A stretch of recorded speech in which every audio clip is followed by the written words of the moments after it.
Hey y'all, it's July the 7th, 2015, and here's another video covering another factor of the many factors that are going to be incurred throughout the tribulation. Now,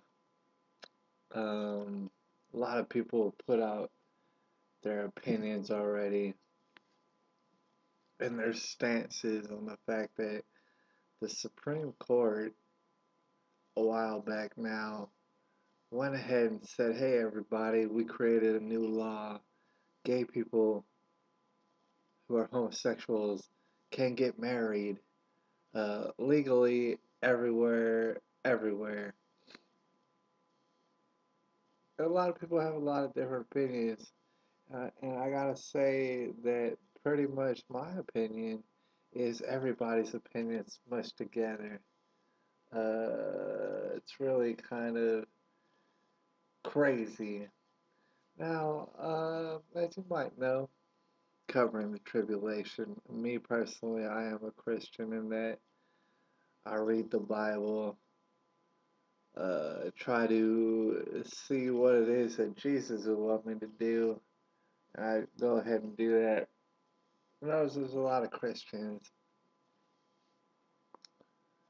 who would basically lean towards that this um, new law set into place could lift the protection of Jesus's hands up off of the United States, um, because it goes against what he said marriage is. Now that's true. It does go against what he said marriage is, but uh, through viewing all sorts of responses on a subject, through viewing the weird, perverse actions that have been taking place, and factoring all the different little angles, I had to submit that I would liken it more to say what it is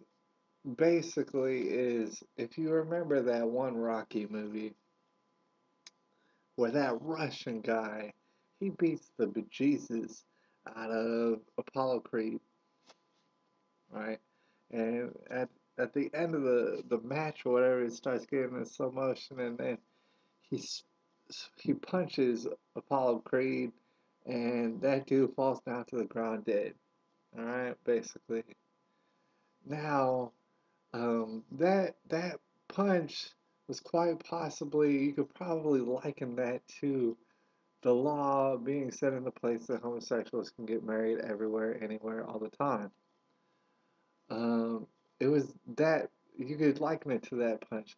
But here's the thing, it wasn't that punch that killed marriage, or I mean, that killed Apollo Creed for that matter. It was the multitude and series of punches to the face and body and the head of Apollo Creed that eventually killed him. It was all the punches put together. So, as Christians, you have to understand that the sanctity of marriage was being compromised since the bell rang in that match. Apollo Creed had no business getting in the ring with that Russian. And he just kept convincing Rocky, just keep him in, just don't throw the towel in, don't throw the towel in. Rocky should have thrown that towel in, because that fool was gonna die, and he did die. Right? So, uh, with that in consideration, you had to go all the way back. Where did the bell ring? When did the first punch get thrown? And I had to submit that it was a long time ago. This is a long time in the making, right? As far as the sanctity of marriage. And not only that, I mean, that's only one part of, when you consider the fact that the Constitution itself was discussing um, like God-given rights and things of that nature. Those have all been shitted on completely for a long, long time now. So when you factor that in as well, um, God's been lifting his hand of protection off of America for a long time. It wasn't, these might have just been the last final straws, but he's been backing away from it. All right. But as far as the sanctity of marriage goes, I'd have to submit to you, that was a long time ago, probably before many of us even really think about. Now, a lot of people are going to disagree with me. In fact, most people in the world are going to disagree with me on this one. All right.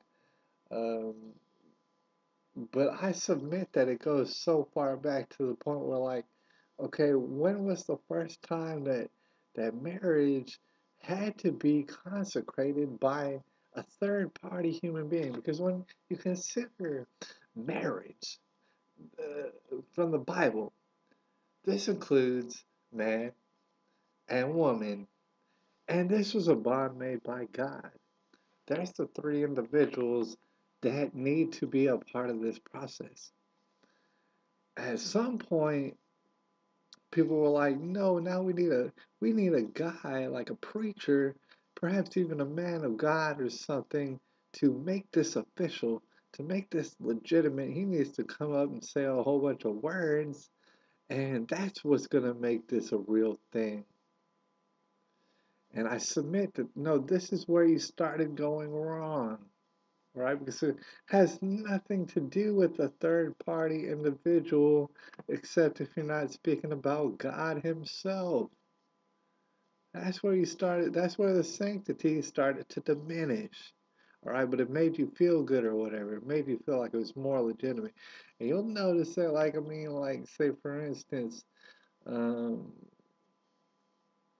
say later on there had to be a witness, or I mean, probably at the same time there has to be a witness. I mean, you had to invite all sorts of other people and they need to witness it. And even if you go elope or something like that, you still need a witness to witness it just to make sure that, yeah, it did happen. Now, when you have a witness to this, basically, what that's implying, what that's implicating right there, is that there might not be a God, or God might not have anything to do with this. I.e., we need a witness, an actual person, to make sure that this is legitimate, that this actually happened. Because maybe God's not interested, maybe He's off doing something else. So we need a human being person to look and see that we did this correctly. Well, we need to invite our friends and family to make sure that we did this and everybody knows that we did this. Meanwhile, it has nothing to do with them. It has absolutely nothing to do with them. And then, it spills into all sorts of other things, like when you consider the fact that it's like at some point it became like almost mandatory that you spend thousands of dollars feeding these witnesses and entertaining them or something. And meanwhile, this has nothing to do with anything. And basically, that's all just a series of punches by this Russian fella to Apollo Creed's head and his body and just smashing him about. And so the sanctity of marriage was being diminished a long, long, long time ago. A long time ago. So if you're going to consider the homosexual thing at all, that would be the last punch, and then Apollo Creed falls on the ground dead. All right?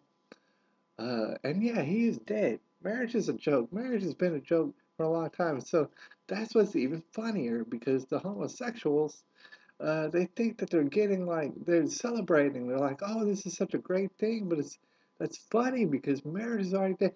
By the time someone gave this to you, it was already dead and ruined. I mean, let's not even get into the fact that statistically speaking, homosexual people are just way more promiscuous than heterosexual people. So obviously, the marriages are gonna are gonna work even less than the marriages now, which have a 50% chance of being complete failures to begin with. All right. So you are, I mean, like I said, marriage has been destroyed. It's already been destroyed. So that's 50% chance of complete failure. That's going to skyrocket. You're going to start seeing numbers that are ridiculous. 50% is going to seem like a good percentage in a couple of years. It's going to be like 70% failure, 80% failure. And people are going to wonder why. But the thing is, you beat the shit out of, now you're beating the shit out of a dead horse, basically, a dead Apollo Creed. It's like the Russian just jumped on him while he's dead and just kept pounding him. That's what's happening right now. And I submit, a lot of people aren't going to like this, especially women, especially women who think that they're Christian, but they're not Christian. They're going to be like, oh, we need our friends. Oh, we need our family. Oh, we need a witness. Oh, we need this guy. Oh, we need to sign a contract. We need a license now. We need all sorts of things that do not equate to God, making sure that this is legitimate because, okay, God doesn't make it legitimate enough. We need all this other stuff. We need to spend thousands of dollars and thousands of dollars. We need all sorts of rings. We need an engagement ring. We need a wedding ring. We need, I mean, because God is not cutting it. God is not cutting it. And so therefore you're basically, and you don't want to admit it, you're not going to admit it, but you're shitting on God. Now, uh, and also another thing, man, the thing is people in the know, they might be like, hey, Obama, I mean, he's a homosexual, everybody knows it. So the homosexuals might be like, oh man, finally he's like doing something good for us. He always meant to do this good for us. And so he secretly is keeping his homosexuality back and just so that he could sneak in these laws and stuff and help us homosexuals out. Obviously, I told you marriage is ruined. So he just helped give you something that was ruined, all right? And he's tricking you by lighting up the White House in a rainbow. He doesn't, first of all, Obama's a psychopath. Yes, he's a homosexual, that's true. But he's a psychopath. He does not give a shit about you if you are a homosexual, all right? He's tricking you. He doesn't care about you at all. And here's the thing about it.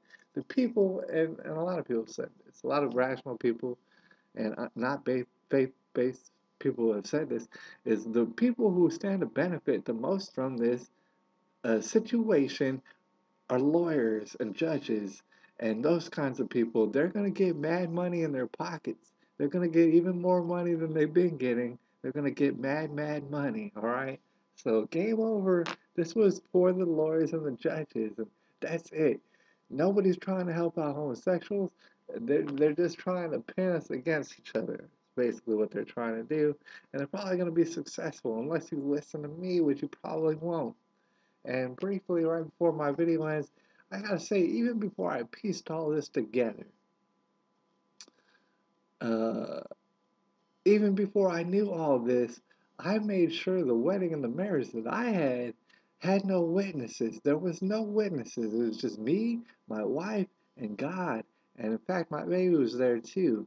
But that was it. And so this is what's made my marriage very strong. It's undestroyable. You can't destroy it because I didn't give anybody um, access to it to destroy it or to break it down.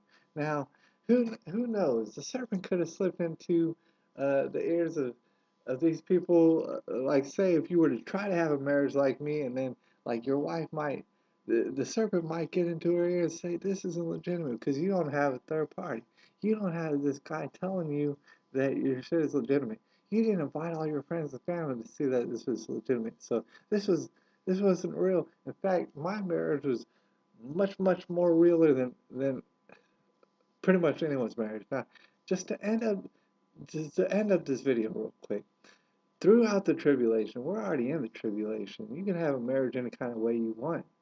If you want to, if you want to spend all this kind of money, if you want to buy all these sort of things, if you want to invite all these sort of people, feel free. But the thing is, what you're doing is you're kind of sabotaging it. What you need is to create a bond between you and your wife, or you and your husband, and God. And that's it.